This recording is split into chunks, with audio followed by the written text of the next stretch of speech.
Ошто интим кызмат көрсөтүп келген кыздар кармалды. Ош шаарындагы мейманканада интим кызмат көрсөтүп келген кыздар аныкталды. Бул тууралуу Ош шаардык ички иштер башкармалыгы кабарлады. Милиция кызматкерлери тарабынан бир нече дарек боюнча алдын ала алынган ыкчам маалыматтар текшерилди.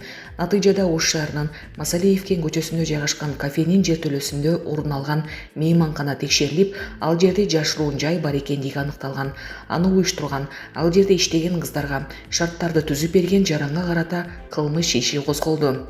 Ал жерде 1991, 1998, 1994, 1997 жылы туулган кыздар кызмат көрсөтүп келгени аныкталган. Алар милицияга жеткирилди. Булак Супергежи. Ишембиге караган түндө Москва шаарында полиция ЛГБТ коомчулугунун түнкү клубтарына жана сауналарына рейд жасаганын Осторожно Москва агенттиги жазды. Ага ылайык шаардагы клубтардын биринде 300дөй адам чогулган кечеге полиция баңгизат издөө шылтоосу менен кирип барган. Рейд учурунда клубтагылардын документтери текшерип, паспорттарын сүрөткө тартып алып кое беришкен. Ушундай эле текшерүүлөр шаардагы 2 түнкү клубта, барда жана сауналарда болгон. Ал жактарда да полиция баңгизат издеген. Осторожно Москва агенттигинин окуянын күбөсү бет капчан полициячылар кирип келип, эс алуучулардын баарын жерге каратып жаткырып, тинтишти деп айтып берген.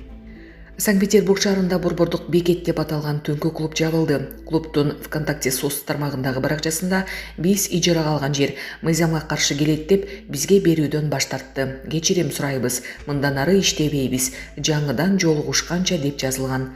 30 ноябрда Орусиянын жогорку соту эл аралык ЛГБТ+ кыймылын экстремисттик деп таап, өлкө аймагында ишмердүүлүк кылуусуна тыюу салган. Соттун чечими уюмдун эң белгилери менен көчөгө чыгууга тыюу салат. Ал эми бул коомчулук тууралуу 10 пикир айткандардын сөзү экстремизмди колдоо же экстремисттик ишмердүүлүккө чакыруу деп саналышы ыктымал.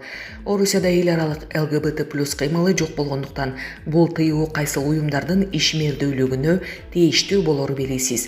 Айрым юристтер сот чечими ЛГБТ клубтарга жана укук коргоочу уюмдарга тийиштүү болорун, ошол учурда Орусияда жашаган ЛГБТ коомчулугуна да тийиши ыктымалдыгын айтышууда.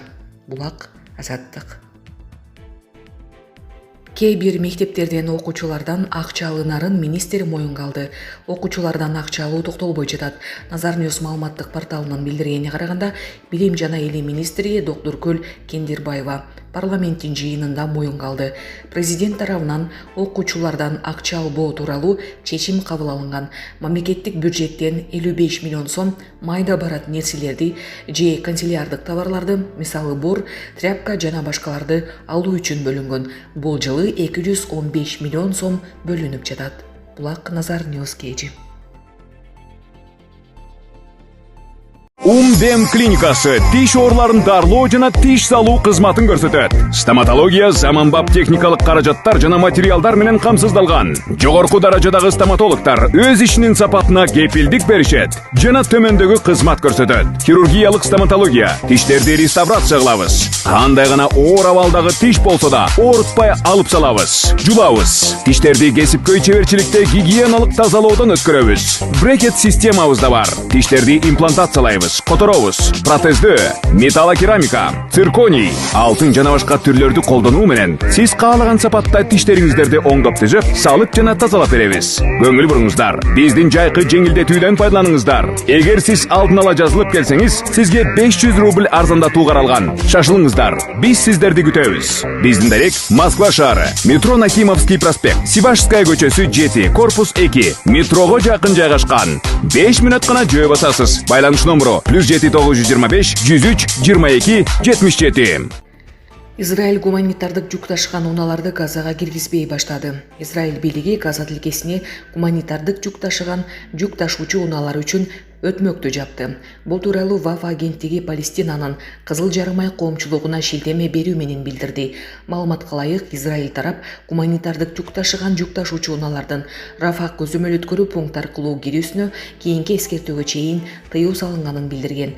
Израиль бийлиги ошондой эле текшерүү пунктунун аймагын Палестина тарапка токтоп турган жүк ташуучу унаалардан тез арада тазалоону талап кылган. Палестинанын Кызыл жарымай коому Израиль бийлиги кабыл алган чечим элдин азабын ого бетер күчөтүп, Газа тилкесиндеги кайрымдуулук уюмдарынын ишин кыйындатат деп билдирди. 24 ноябрда жакынкы чыгышта элдешүү болгон, бирок кечээ 1 декабрда Израиль Хамас кыймылынын аны бузду деп айыптап, согуштук аракеттер кайра башталганын жарыялаган. Булак Супер KG.